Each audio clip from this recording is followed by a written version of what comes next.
फेला और 7 बौनों की कहानी।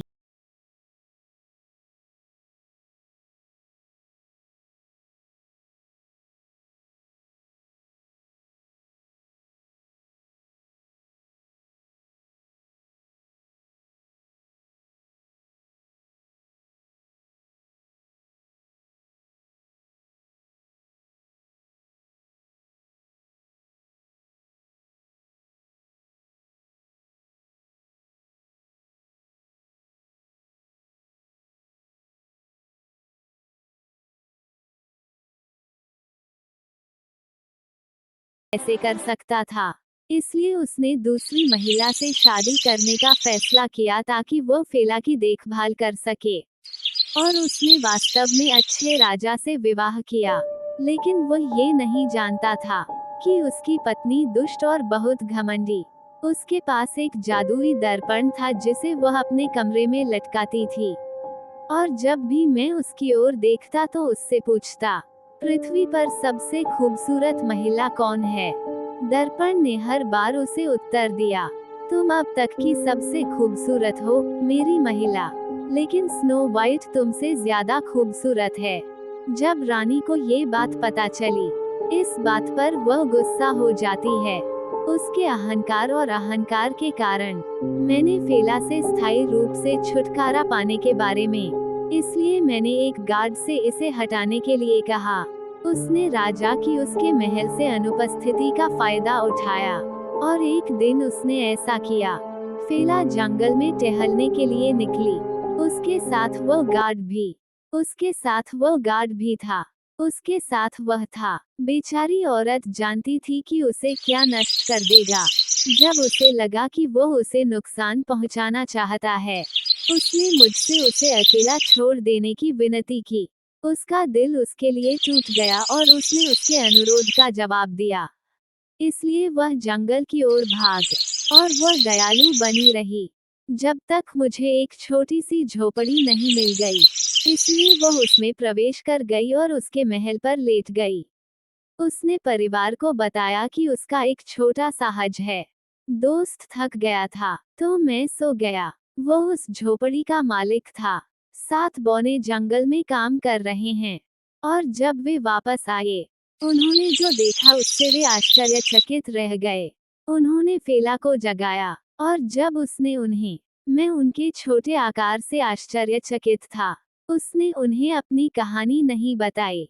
उसने उनके साथ छोटी सी झोपड़ी में रहने की पेशकश की, बदले में उनके लिए प्रतिदिन झोपड़ी की सफाई करना।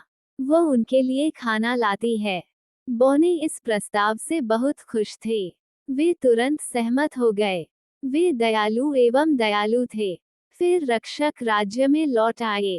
रानी को लगा कि फेला मर गई है। वो उनसे निपट रहा था। वो अपने जादुई दर्पण के सामने खड़ी थी। मैंने उससे फिर पूछा, ब्रह्मांड में सबसे खूबसूरत महिलाएं कौन हैं?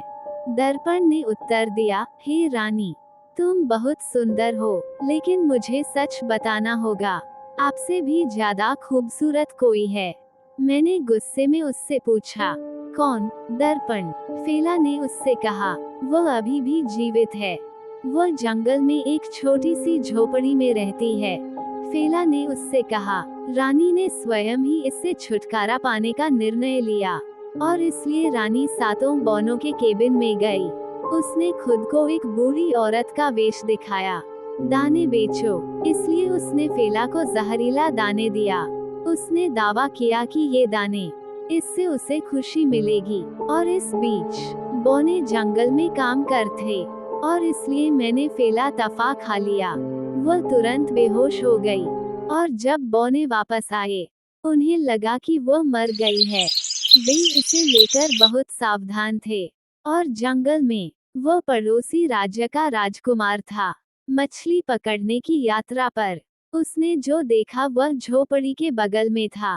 तभी उसे बौनों के रोने की आवाज सुनाई दी, तो उसने दरवाजा खटखटाया। उसने लाइन से उनसे पूछा, तो उन्होंने उसे बताया कि क्या हुआ। उसने फेला के बगल में एक तोहफा पड़ा देखा।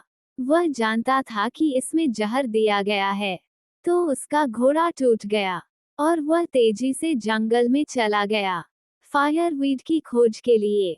यह विषाक्त पदार्थों को ठीक करता है और वापस आने में देर नहीं लगी। और उस जड़ी बूटी के साथ तो बोनो ने एक पेय बनाया। उस जड़ी बूटी से उन्होंने उसे एक आदमी को पानी दिया। फला ने आंखें खोली और घास पर उसकी। सब लोग आश्चर्य से चुप हो गए। बोने बहुत खुश हुए। जहां तक राजकुमार की बात है, उसने फेला से पूछा कि उसके पिता कहाँ हैं, और वह उससे मिलने चला गया। तो उसने उसे बताया कि क्या हुआ। वह राज्य की उपस्थिति से बाहर था। उसे कोई ज्ञान नहीं है अपनी दुष्ट पत्नी की साजिशों से। वह बहुत दुखी था क्योंकि उन्होंने अच्छा चुनाव नहीं किया। अच्छी पत्नी जो अपनी इकलौती बेटी की देखभाल करता है। जब वह अपने महल में लौटा, उसने